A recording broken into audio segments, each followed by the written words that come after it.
The human armada arrived. Humanity ignited total war. Sub-Registrar Oreth Velsain had read compliance filings into the ledger hall for 214 years. Never once had he straightened both cuffs before he began. He straightened them now. Left, then right. The fabric pulled flat across his 3 forearm joints, one at a time, in the order he had learned as a junior clerk when the conclave still held its sessions in the old stone chamber 2 levels below this one. He had been doing it for 214 years, and no one had ever asked him why. The Favari were small, long-memoried, and easy to overlook. That was, broadly speaking, why 14 of them held permanent observer seats at the founding body of galactic governance, and why none of them had ever been asked to explain anything they did. He picked up the filing rod. "Compliance filing 7 Rivari dominant current," he said, in the flat carry voice that filled the ledger hall without echoing off its 60-meter walls of white sedimentary stone. "Submitted by Expansion Primarch Voreth Dun Selek, Rivari Dominion, to the Conclave of Species for formal review. Date of submission, Day 1 of the 72-hour compliance window. Nature of filing, territorial acquisition assertion, administrative reclassification of 4 inhabited worlds under Rivari Dominion governance, pending administrative transfer." He paused. In 214 years of filings, he had never read that phrase aloud before. Pending administrative transfer. 4 inhabited worlds. The ledger hall smelled of mineral dust and the specific cold of a room that had processed 11,000 years of paperwork, and it smelled exactly that way now, and nothing in the room had changed, and those 4 words sat in the permanent record as of 400 hours this morning. He continued. Conclave response to filing, formal review vote logged at 4:12 hours. Result, 38 in favor of the standard 90-day review period, 5 opposed. He set the filing rod down. Dissenting votes logged without annotation per standard procedure for the record. Sub-Registrar Oreth Velsain, Favari Permanent Observer Seat 7. Delegate Velisai, the Nari Permanent Observer Seat 2. Delegates Orun, Kashin, and Muravel filed jointly. He did not say anything else about the 5. He never did. The record was the record. The next queue was already loading. 3,800 applications, all filed within the last 6 hours, all rooted under the same category heading, Agricultural Auxiliary Fleet, Emergency Retrofit Authorization, Tier 3. Oreth Velsain looked at the number 3,800 for 4 seconds. Then he straightened his left cuff again, which he had never done twice in the same session in 214 years, and opened the queue. 31 light minutes from the conclave's central station, on the operations deck of a retrofitted grain hauler that still smelled of nitrogen fertilizer. Fleet Coordinator Amara Solisven placed a cup of barley tea in the upper left corner of her desk. She did not look at it again. The cup was ceramic, no handle, and the rim had worn smooth on the left side from 31 years of being picked up and set back down without being raised to the mouth. She had been doing that since her 3rd year in the Earth Civilian Fleet Registration Authority, when she had first understood what she was actually building, and she had never explained it to anyone, and she was not going to start now. Junior staff on the S Gravemark thought it was a quirk. They were not wrong. The permit queue was open. Routing number 1 Alpha had arrived at 4:01 hours, filed by Earth Strategic Command under her authorization code. It was the first of 3,800. The cascade had started. She logged it. Then she opened the next one. Ren Osai was 24 years old and had been processing Tier 3 retrofit authorizations for 11 hours straight when the 3rd system load warning appeared on her screen. The warning said, in the patient automated tone of a system designed for routine filing loads, consider processing in batches to reduce system strain. Suggested batch size, 50. She closed it. She opened the next 200 permits. Her rice meal had been cold for 3 hours. She ate another spoonful without looking at it, eyes on the cue, and dismissed the thought that she should go to the mess. The mess was 2 decks down. The cue was here. The math was simple. The third system load warning had cited a processing rate that was, technically, 4 times above the agricultural cue's design parameters.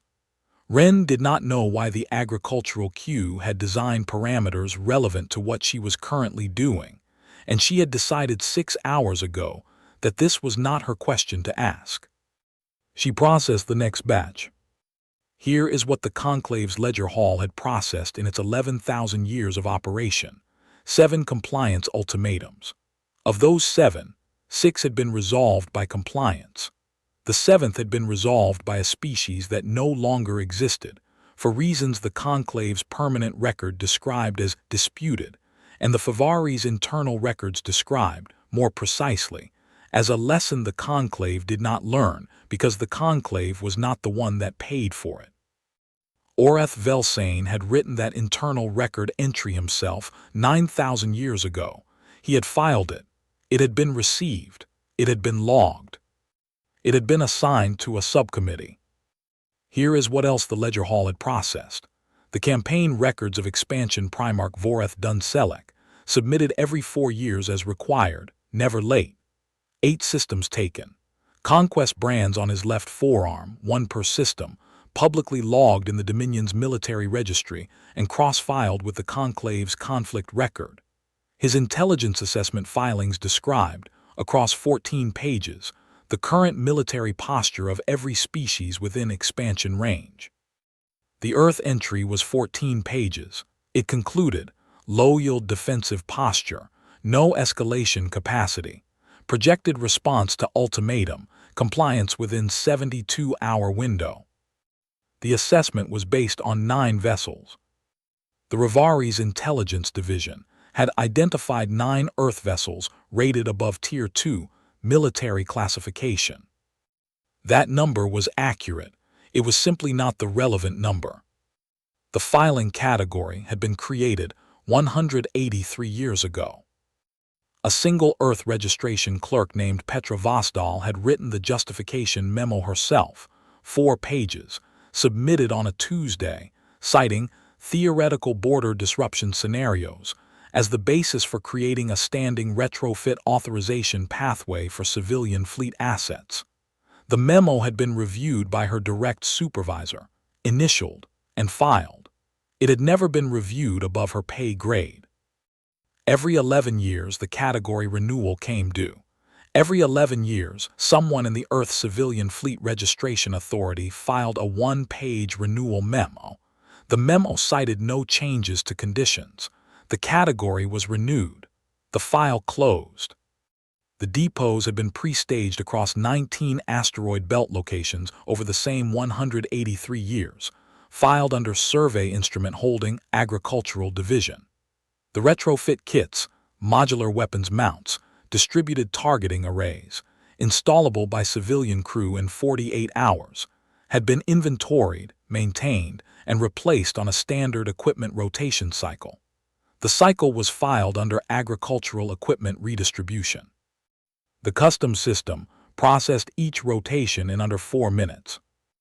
No one had ever cross-referenced the agricultural permit queue against the military registry. The 2 systems did not share a search index.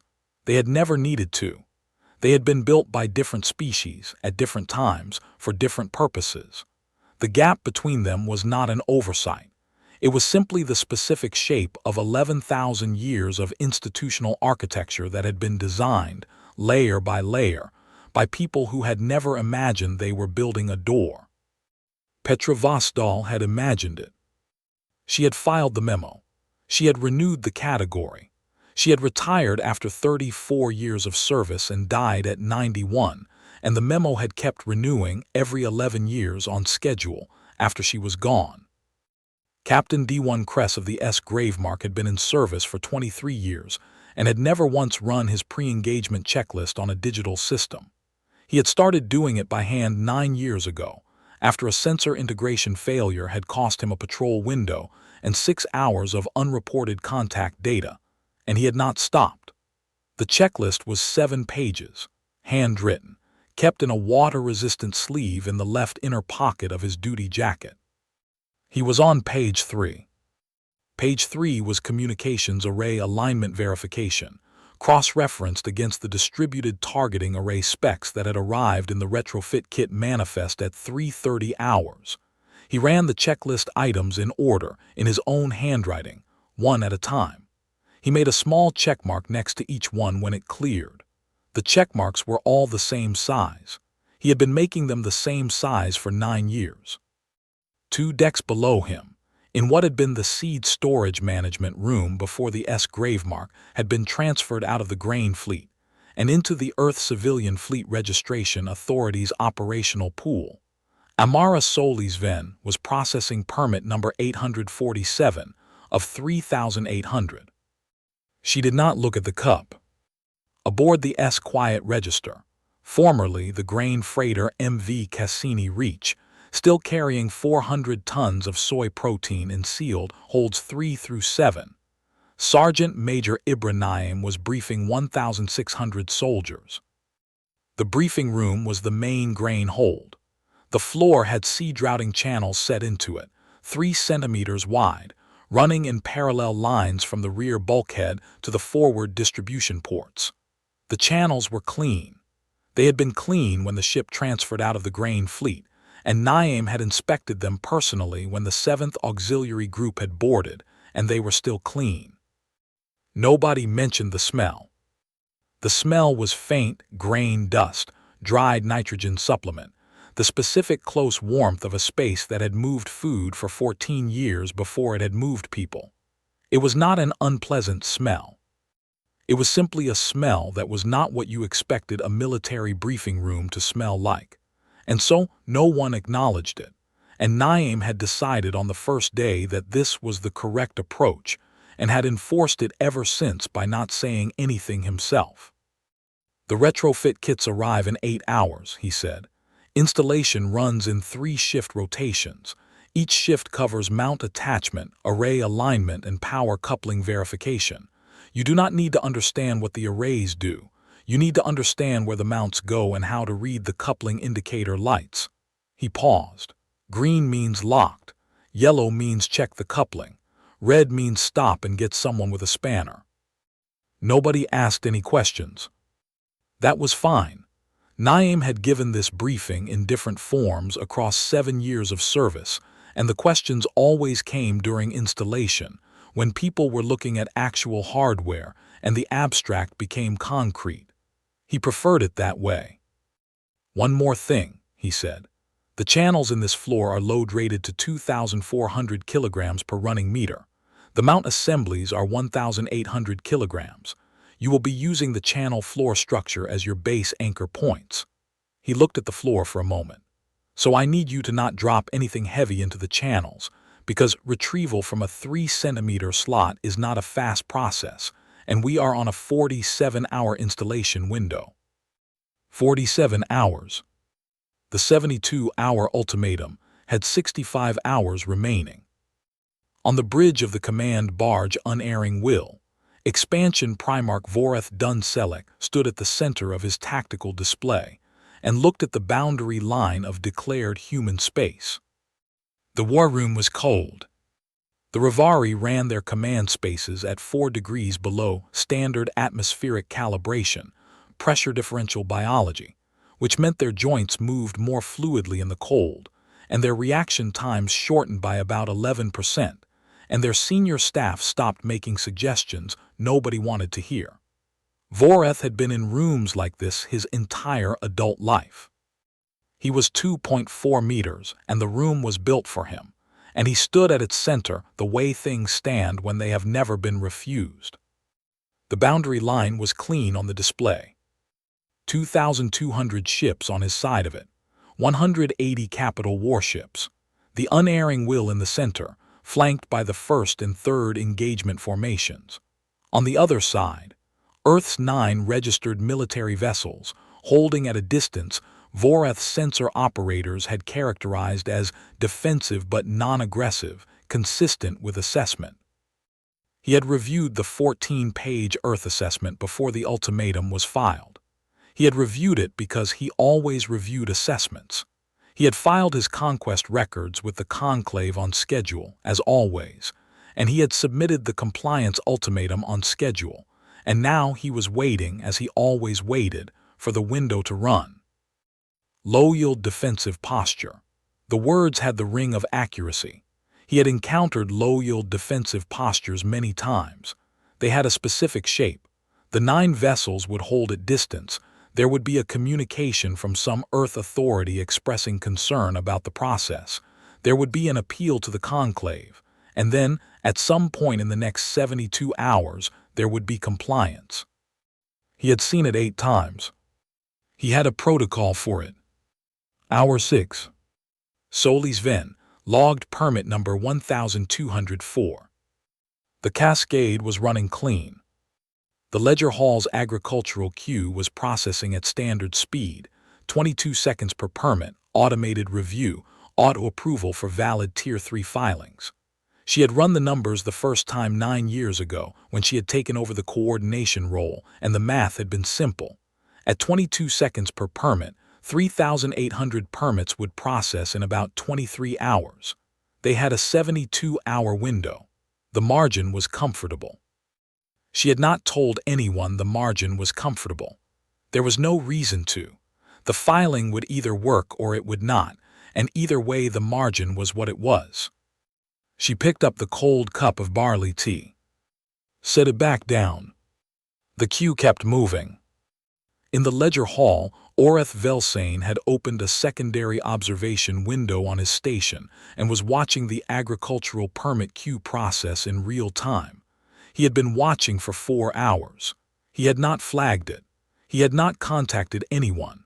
He had not, technically, done anything at all. He had also not closed the observation window.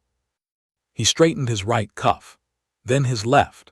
He had never done them in that order before, and he noted this to himself with the particular attention a Favari gave to breaks in sequence, which was the same attention he gave to everything, which was how he had ended up with 214 years of institutional memory, and a very specific understanding of what 3,800 agricultural permit filings in a 6-hour window actually meant. The conclave's registration system had flagged 0 anomalies. It was designed by a species that had never farmed. He had known that for 140 years. He had submitted a cross-reference proposal to the Administrative Standards Committee 140 years ago. It had been received, logged, assigned to a subcommittee. He had submitted a follow-up proposal 70 years ago. Same result. He had, at some point in the intervening decades, stopped being surprised by this and started being quietly grateful for it. He watched the queue. Hour 14. Depot Cassini 7 activated. The activation signal was a single Tier 3 permit extension, routing number 19 Delta, filed by Earth Agricultural Division under standard renewal procedures. The depot's automated system received the signal, cross-referenced the permit number against the pre-staged manifest, and began releasing retrofit kits. The kit manifests were filed under agricultural equipment redistribution. The customs processing system, a different system from the military registry, running on different infrastructure, maintained by a different administrative body, processed the Cassini 7 manifest in 3 minutes and 14 seconds. 18 other depots received their activation signals in a rolling sequence across the next 6 hours. Each one filed its own manifest. Each one processed in under 4 minutes. The kit releases went out in order: weapons mount assemblies, targeting array components, power coupling units, installation guides written in 14 languages including 3 that were not human, because the Earth Civilian Fleet Registration Authority had been thorough. D1 Kress marked page 4 of his checklist. He was verifying weapons mount anchor point tolerances against the seed routing channel load ratings. He made the checkmarks the same size as always. Hour 22. The first weapons mount arrived at S. Gravemark's secondary cargo bay. transferred from an unmarked cargo shuttle running under agricultural equipment delivery codes. The mount was 1,800 kilograms of modular assembly hardware, 2 primary structural arms, 1 targeting array housing, 4 anchor points with spring-loaded channel locks, and a power coupling interface that had been designed, specifically, to mate with the power distribution infrastructure already standard in civilian grain hauler retrofits. SciFi did not go down to watch it arrive. She logged the delivery receipt, cross-referenced it against the installation schedule, and opened the next permit in the queue. Permit number 2844. She logged it, moved to 2845. In the main grain hold 2 decks below her, Ibrahim's soldiers had already broken into their first installation shift. The team working the sea droughting channels had run the anchor cables through the floor channels and were torquing down the primary mount arms in sequence. The channel floor was holding at tolerance.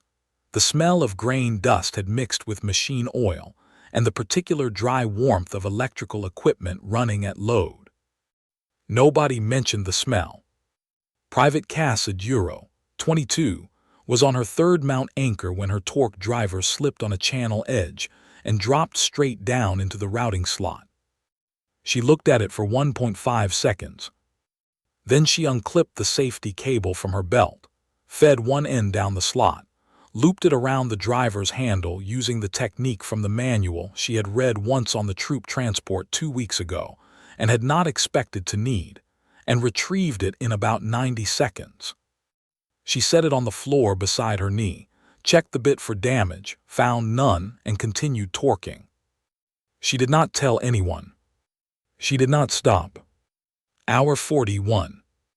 The mount was 6 hours from completion.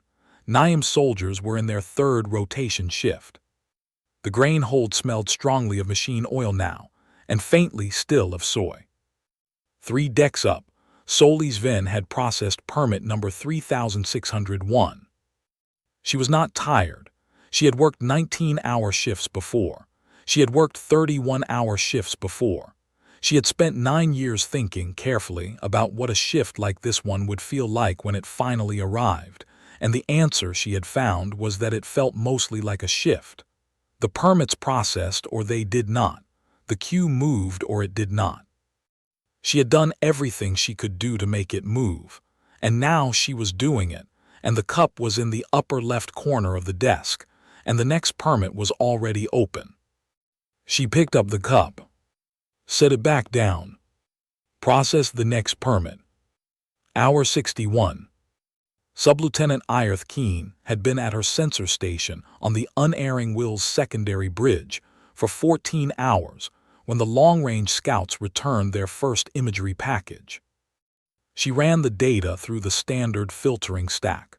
She checked the calibration on the primary array. She ran it again through the secondary stack.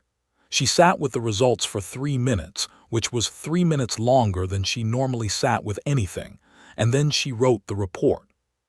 Report 1. Long-range imagery indicates significant contact volume in the declared human space boundary zone. Contact count, 4,100. Identification codes consistent with civilian agricultural fleet, grain haul class vessels. Recommend secondary sensor pass for confirmation. She filed it. It came back in 8 minutes. Instrument calibration error.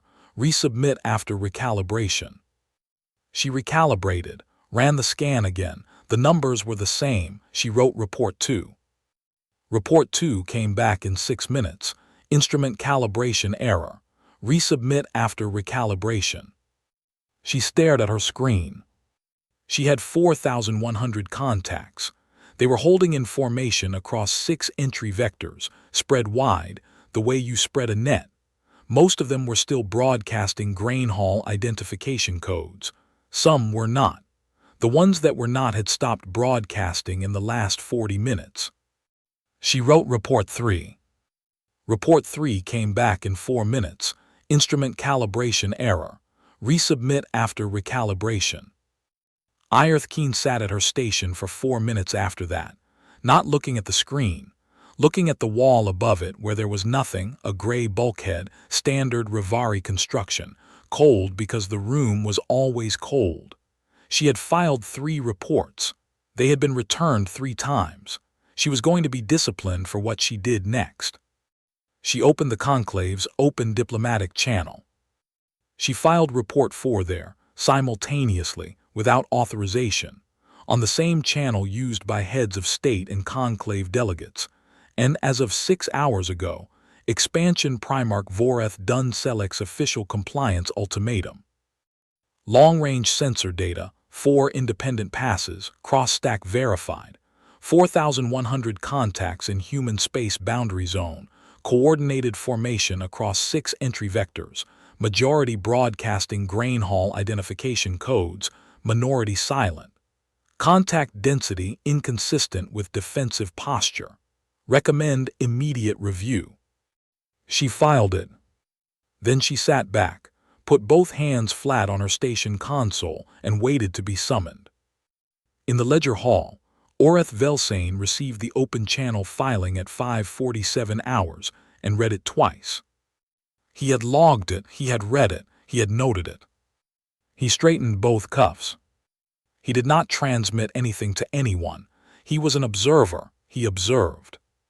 That was the weight of a Favari permanent seat, and the specific discipline of a species that had been correct for a very long time inside an institution that had never quite managed to hear them. He had 14 different things he could have said. He had been composing them off and on for 183 years. He decided, as he had always suspected he would, that none of them were necessary. He watched the permit queue. 3,790, one of 3,800 permits had processed. The Rivari had 9 hours remaining on their 72-hour window. Hour 63. Voreth Dunselek read Report 4 on the open conclave channel. He read it the way he read everything, standing at the center of his tactical display, the war room cold around him at its standard 4 degrees below calibration. He read it once. He did not move. He was 2.4 meters of campaign record and conquest brand, and the particular stillness of something that had never been refused, and he stood inside that stillness now, and the display showed 4,100 contacts in coordinated formation across 6 entry vectors, and most of them were still broadcasting grain hall identification codes. He looked at the contacts for a long time. Then he pulled up the Rivari intelligence assessment, 14 pages, concluded, low-yield defensive posture, no escalation capacity. He had read it before the ultimatum was filed. He had found it accurate. The assessment was based on 9 vessels. There were, at this moment, 4,100 vessels in the boundary zone. He had a protocol for resistance. He had a protocol for compliance. He stood at the display and understood with the specific clarity of a mind built for war that neither protocol applied to what he was looking at. Resistance announced itself. Compliance withdrew. This was something else. This was 4,100 vessels holding formation in silence, most of them still dressed in grain hall codes, not threatening, not retreating, simply present. The way a door is present when it has already been closed and locked, and the person on the other side of it is waiting for you to figure out that you are not coming in. He had 8 conquest brands on his left forearm. None of the 8 systems had done this. He transmitted the standard conquest assertion to the human formation on the standard diplomatic frequency in the standard language. He had transmitted it 8 times before. The words were the same each time. That was the point of having words. He waited. Solis Ven received the transmission at her station on the S gravemark at 6:08 hours. She read it. She set it down. She looked at the upper left corner of her desk, where the cup was, and she picked it up, ceramic, no handle, cold, the left rim worn smooth under her fingers. And she held it for 3 seconds, which was the longest she had held it in 31 years without setting it back down. Then she set it back down. The Armada held formation. No declaration, no broadcast, no counter-threat. Just 4,100 vessels sitting in the silence of open space, most of them grain haulers, across 6 entry vectors, waiting. In the ledger hall, Oreth Velsane had not moved from his observation station in 4 hours. He watched the permit queue finish processing. 3,800, all cleared. Agricultural Auxiliary Fleet, Emergency Retrofit Authorization, Tier 3. 0 anomalies flagged. The queue had run at 22 seconds per permit as designed, and it had processed 3,800 permits in 23 hours and 12 minutes, and the Conclave's registration system had flagged nothing, because the Conclave's registration system was not built to look at what he was looking at. He was looking at it. He straightened his left cuff, his right.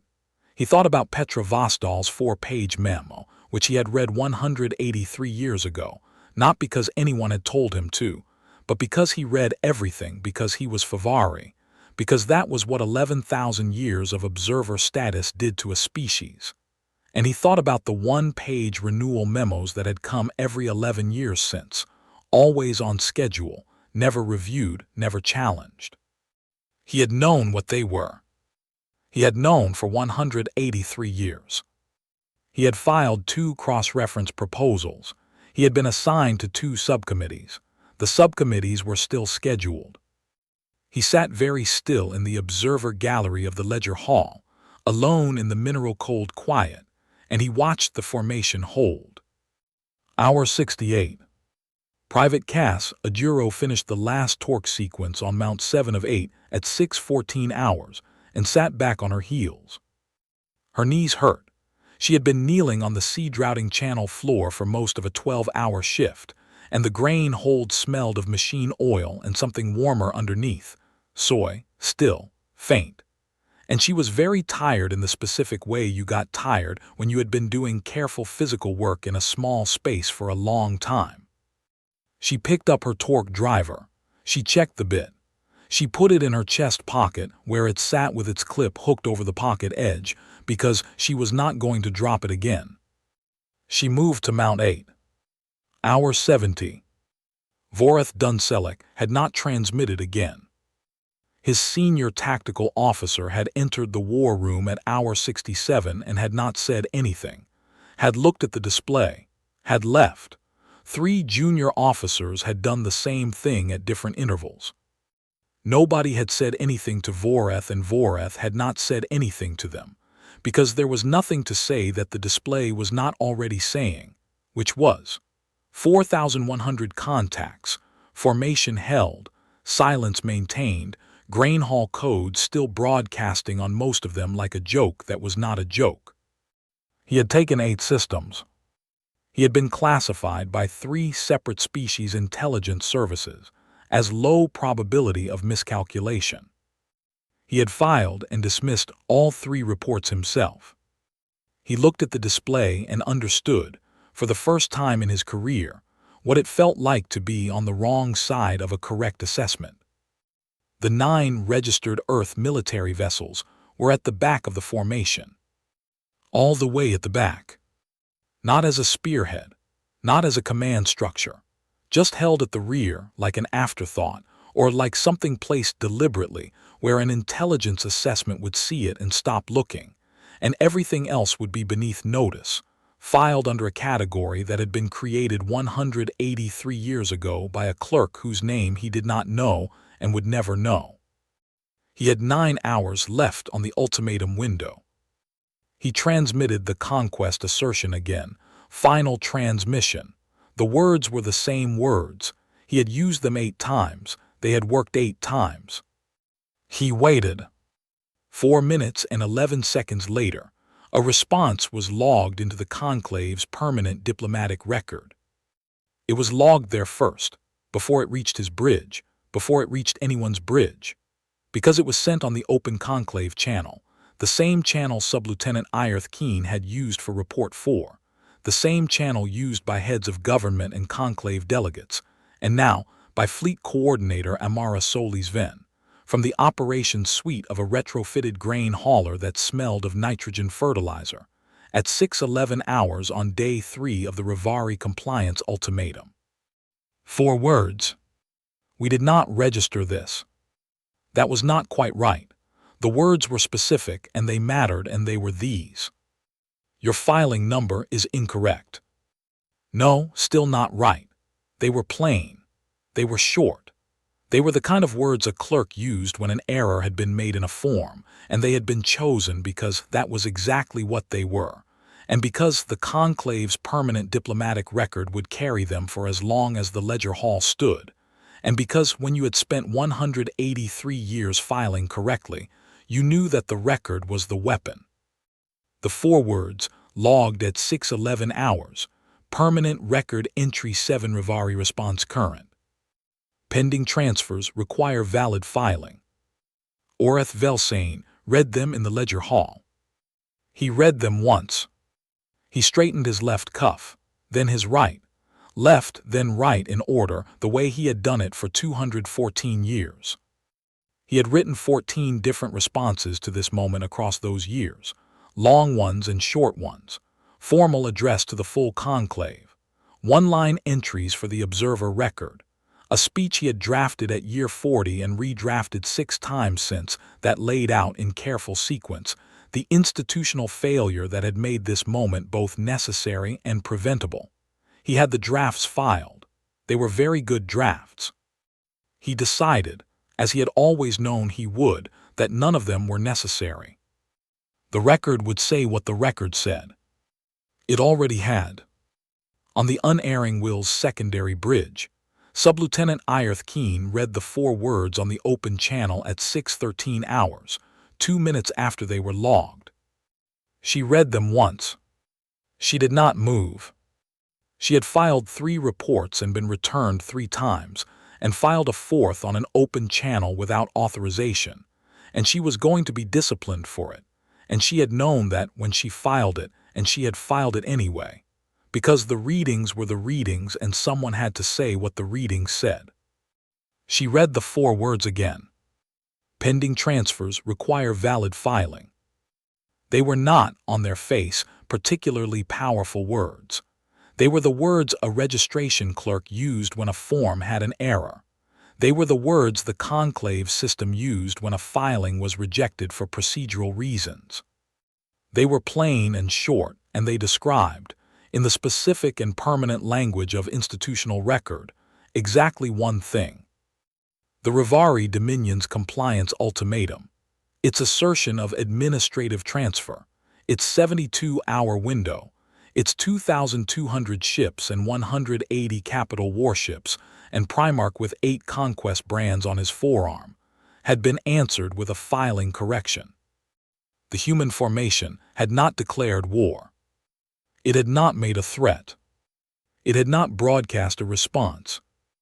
It had held 4,100 vessels in silence across 6 entry vectors, and logged 4 words into the permanent record of the governing body of known space, and those words said, "Your paperwork is wrong." Irth Keene sat at her station for a long time. She would repeat those words for the rest of her life. Not because they frightened her, because they were accurate, because they described what had happened with the specific precision of someone who had been filing correctly for 183 years, and knew exactly what correct filing meant when it was used as a weapon. In the conclave gallery, Delegate Velisai of the Thenari closed her eyes. She was 3,400 years old. She had voted against the 90-day review. She had been outvoted 38-5. She had been correct, in the way that very old beings who had watched many things happen were sometimes correct, not because they were smarter, but because they had seen enough times that the institution's calendar and the actual situation's calendar were never the same. She closed her eyes. She did not make a statement. The unerring Will held position for 6 minutes. 6 minutes of the war room cold, and the tactical display showing 4,100 contacts in formation, and the grain hall codes still broadcasting from most of them.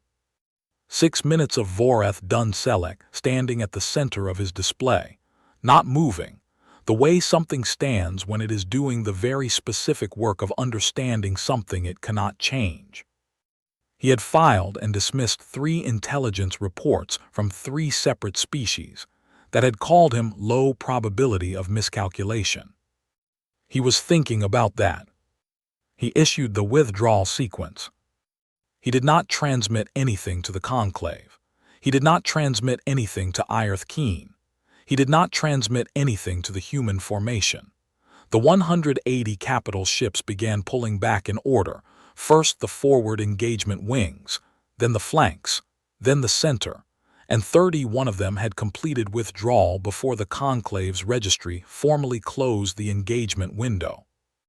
The Grainhall codes were still broadcasting. He wrote his post-engagement report in his war room in the cold standing, which was how he wrote all his reports. The report was 2 pages. Page 1 was the engagement summary, contact volume, formation spread, timeline of the compliance window, timeline of the withdrawal. He wrote it in the standard format. It was accurate. Page 2 was blank. He had never submitted a 2-page report in 11 campaigns. He submitted it anyway. His adjutant received it, noted the length, and said nothing. The conclave's 90-day review was closed in 11 hours. Emergency session, called by procedural motion. Vote, 41-2. Velisai cast the deciding vote to expedite. She made no statement. The session lasted 47 minutes. The result was logged by Oreth Velsane into the Ledger Hall's permanent record at 1834 hours on day 4 of what the record now formally classified as the Rivari compliance proceeding, resolved. The 4 human colony worlds, filed under pending administrative transfer in the original compliance ultimatum, were removed from the Rivari's pending queue. The deregistration code applied was filing error initiating party. Oreth Velsane typed it himself. He had to look up the code. He had never used it for a Dominion member in 214 years of service. He had never seen anyone use it for a Dominion member. The code existed because the system had been built for completeness, 11,000 years ago, by people who believed that every outcome should have a field, even the ones that seemed unlikely. He typed it, logged it, straightened both cuffs. 3 days after the engagement, Irth Keen submitted her personal testimony to the conclave's military observer registry. It was 9 pages. She described in order the first long-range scan, the contact count, the calibration check, the second scan, the return stamps on reports 1 through 3, the decision to file report 4 on the open channel, the 4-minute window between Voreth's final transmission and the logged response, and the 6 minutes of silence before the withdrawal order. She wrote it in filing language, sequential, plain, each sentence its own paragraph, because that was how you wrote something you needed to be read correctly and completely and without ambiguity, and she needed this to be read correctly. The testimony was accepted, logged, added to the permanent record. Her discipline citation was also logged. Unauthorized use of open diplomatic channel, filed by the Rivari Military Review Board on day 5. Also permanent, also in the record. Both of them were there. They would be there for as long as the Ledger Hall stood, side by side in the same index, and anyone who pulled the record would see them together. The discipline for speaking out of turn, and the 9-page account of what she had seen, and between them no contradiction at all, just the plain fact that both things had happened and both things were true, and the record kept them both. Ren Os finished processing the last permit at 8:47 hours on day 4, 1 hour after the ultimatum window expired. She closed the queue. She looked at her station for a moment. The rice meal container from 3 days ago was still there. She threw it away. She had dismissed 3 system load warnings, processed 3,800 Tier 3 agricultural retrofit authorizations, and eaten 4 cold meals at her desk in a row, and she had not told anyone what she was doing or why. partly because she had not been sure anyone would want to know, and partly because the queue had been in front of her and there had been no good time to stop. She went to the mess. She got a hot meal. She sat down by herself at a table by the far wall and she ate it, and it was the best meal she had eaten in 4 days, which was not a high standard, but it was the standard she had. She did not tell anyone what she had spent the last 72 hours doing. She did not think anyone would believe her.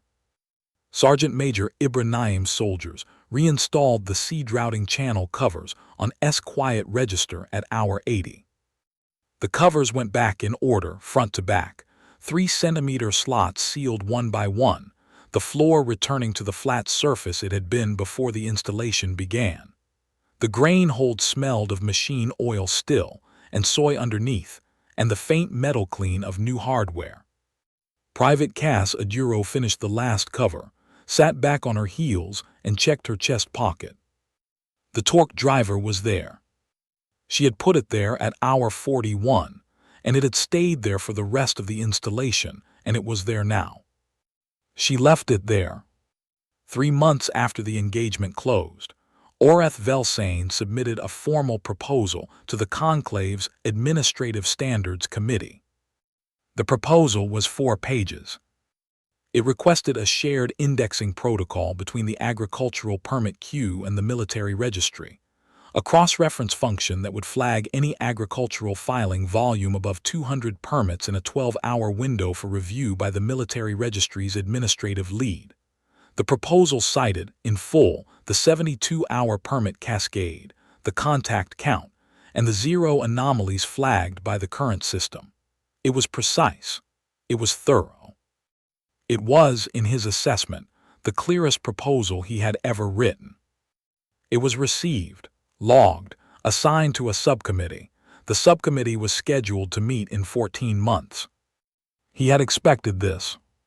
He filed a note in his personal record, proposal submitted, subcommittee scheduled, standard result. Then he filed a second note below it which he had never filed before. The record already exists. The record already shows what happened. The subcommittee's calendar does not change that. He closed his station. He went home. He had not gone home at the end of a shift in 214 years without straightening both cuffs first, and he did not break that record now. At the end of her shift, 19 hours and 44 minutes after the Rivari ultimatum expired, Amara Solisven picked up the cup. She carried it to the disposal unit at the far end of the operations suite, which had been the seed storage management room once, and still had the faint grain smell in the walls that never quite left, no matter how many times the filters ran. She emptied it. She filled it again from the small carafe she kept on the corner shelf, barley, no additives, cold, the same as always. She carried it back to her desk. She set it in the upper left corner, where it always went. She sat down. The next filing category was already open.